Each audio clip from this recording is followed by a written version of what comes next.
Hey, everybody, welcome and praise the Lord to another edition of Surviving the Holidays. It's your boy, Pastor Corey Allen Duncan Sr., the senior pastor of the City of Hope Community Church. I'm here with my associates, with my friends, with my partners in Christ to help us as we continue to navigate this holiday season. I'm so very glad that you all have tuned in. I'm so very glad that you all are taking the time as we are being strategic and intentional about giving you tools, tips, techniques, and takeaways to help you survive this holiday season. Look, we know that some of y'all are happy, some of y'all are excited, some of y'all are hanging the mistletoe, you trying to get to know them better this Christmas. Y'all got the fireside blazing bright, cocoa caroling through the night, all that good stuff. Y'all saying that this Christmas will be a very special Christmas. And I'm so happy, I'm so excited, I'm so elated for all of you who are in that spirit. But on today, y'all, we are helping individuals who may be struggling. That's not everybody's testimony. There are a lot of people who are struggling to navigate this holiday season. Today is so very special and important, especially to me. Today is December 3rd. This is the 10-year anniversary of my father passing away. And I'll never forget 2011 when he passed away. Yeah, he passed away. We have the services, but it's December and it's Christmas. My children were young at the time. They were still excited and looking forward to this great day. But I found myself in a space and in a place where I was grappling. Well, I was grappling, and that was a very, very hard holiday year and season for me. And so I got my people here, y'all. I'm here. They're here. A licensed marriage family therapist, Ashlyn Douthat's in the house. We got grief coach extraordinaire, Ray, and you get to hear everything she has to say.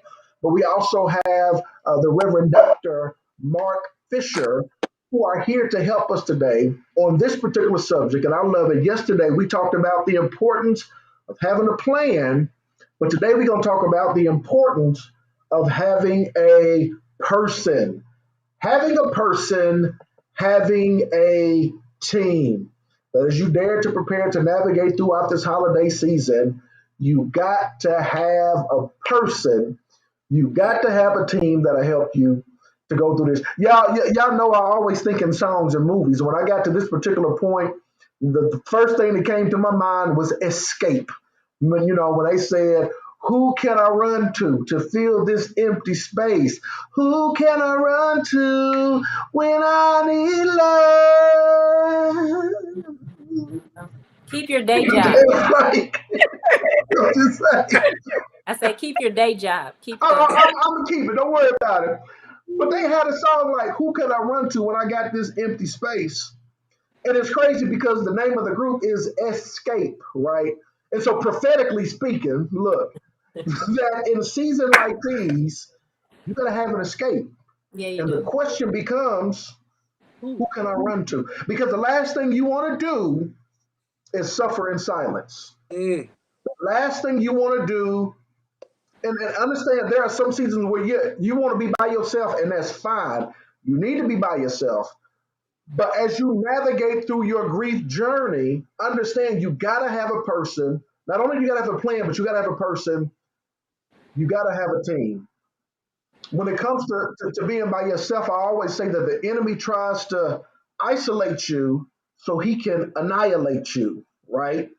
And so you got to have a person, you got to have a team. I'm going to let my team look. Well, when we wanted to put this together, I couldn't do it by myself. I had to have my team that I could talk to help us to navigate through this. So, Ashlyn, Dr. Douthat, talk to us. Tell us about the importance or whatever you want to share about having a person and having a team. Yeah, with having a team what I initially think of is that with any team, everybody has a different role. And recognizing that when you're creating your own team around managing your grief, trying to figure out a nice way to say this. People mean well. But everybody may not know how to be supportive of you during this time, and they may not know what to say, not because they don't care, but they just may not have the capacity to do it. So it's kind of having to recognize that and not taking that personal, but kind of just recognizing, okay, that's not their role on the team. That's the person that I can go to when maybe I need a distraction. I want to kind of get out the house and go do something. Maybe that's the person I'll call. Okay, so who's going to be the person or the place that I'm going to go to when I need somebody to confide in? Maybe I'm going to a therapist. Maybe I'm going to a grief support group. Maybe there's another friend or a family member that maybe has that capacity to hear and bear witness to that experience of grief that I'm going to. So it's having to understand everybody's role on your team is not going to be the same. That's okay. You just need to pinpoint what everybody's role is and let that be it. Man, so very powerful. When you were saying that, I was thinking about the old school Chicago Bulls and Dennis Rodman. His role on that team was to be a rebounder. Dennis Rodman would get 15, 20 rebounds a game. They didn't expect him to score 20 points. They didn't expect him to have 10 and 15 assists. His role was to rebound the ball. And I think if they had an expectation to do what he was incapable of doing, that could cause friction, breakdown. That would make things worse. And so, from what I hear you saying, sometimes we can have an expectation of someone to produce something that they're not capable of producing. And so, I love what you said. Know the role of the individuals that you want to place on your team to help you navigate through this particular season. Come on, Reverend Fisher, come on, talk to us about a person, a team, whatever. Yeah, Help us. yeah. I think it's again piggybacking off of Dr. Dot that is you got to have a team. You got to have a person first, and I take it on the notion that your seasons are going to change in your timing of grief, right? So you could start out with, some individuals, and as you continue to navigate through the timing of your grief, those on your team can very much change. Um, Everybody's not going to be able to have the same prescription, right, to the pain that you're experiencing in your season. And so you got to make sure, to the point of Dr. Dot, that whomever you have on your team, that they know their specific assignment and that they stay in their lane. Because a lot of times where our time and our grief can definitely get wayward is when you have the wrong person who's trying to write to the wrong tune of what you're dealing with, because that's not their role. That's not what they're there for.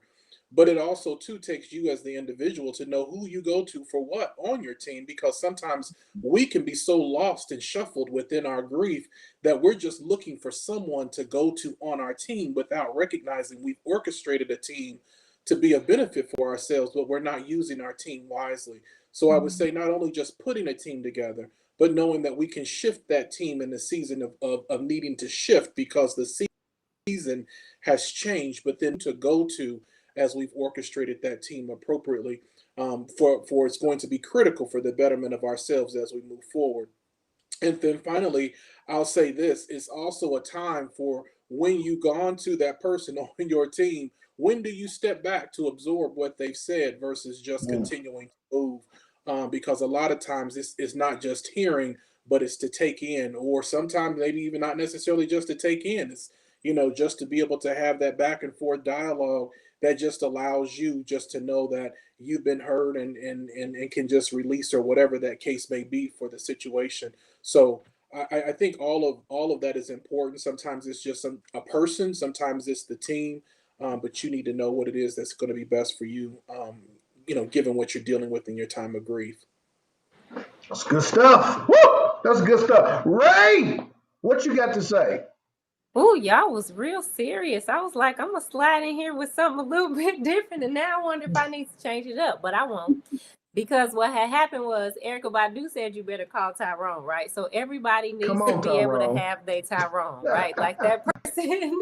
And so when I think, honestly though, when I think about having that person, both of you all have mentioned, everybody has mentioned, like, what is that person going to do? And sometimes it's a matter of kind of testing it out to see what that capacity is. So maybe that person can't be the person that you talk to when you want to cry about it, because they can get just as emotional as you or become even more emotional as you, right? Like, or maybe you have that person where you just like, hey, I need to get out of the house, or hey, can you come and sit with me? Like, whatever that looks like. And so having that person or having that team doesn't necessarily have to be on the, what I'll call the burdensome side of grief, right? Maybe that person is a person that's like, hey, come on, you've been in the house too long, or hey, come on, I know you don't really like Christmas, so let's go out of town, right? Like, let's go get some ice cream, let's go shopping, let's go running, like whatever that looks like, so that you don't find yourself, because Corey, Pastor Duncan, you made a great point. The enemy does like to isolate us, to annihilate us. And so we got to be able to, we do have to have that person, but you also have to know what that person's role is. And the only way to know what that person's role is to test it out. And that also looks like you telling them, not them telling you, because sometimes people are so interested and almost anxious to help that they will say whatever or do whatever just so that they can be kind of in, but they may not be what it is you need. And there are times where we have to be able to, and I'll go with what you said, Dr. Fisher, step back from that space to know what it is that they're capable of. Because if you're not the person that I can go and, hang out with, and we just sitting and, eating sweets for a couple of hours or whatever that looks like, then I got to go to the next person, And so I think when it comes to having those people, that person, that team, that we have to be able to know what they're capable of. And it doesn't mean just because they don't have the capacity in one area does not mean that we dismiss them, right? It means that we just see if they have the capacity in another area, or like you said, Dr. Fisher, if it's just not their season to be our person. And that's okay, because Tyrone is not for everybody, right? Tyrone not going to pick up the phone for everybody, and all of us don't need a Tyrone, Come on. Yeah. Oh, look.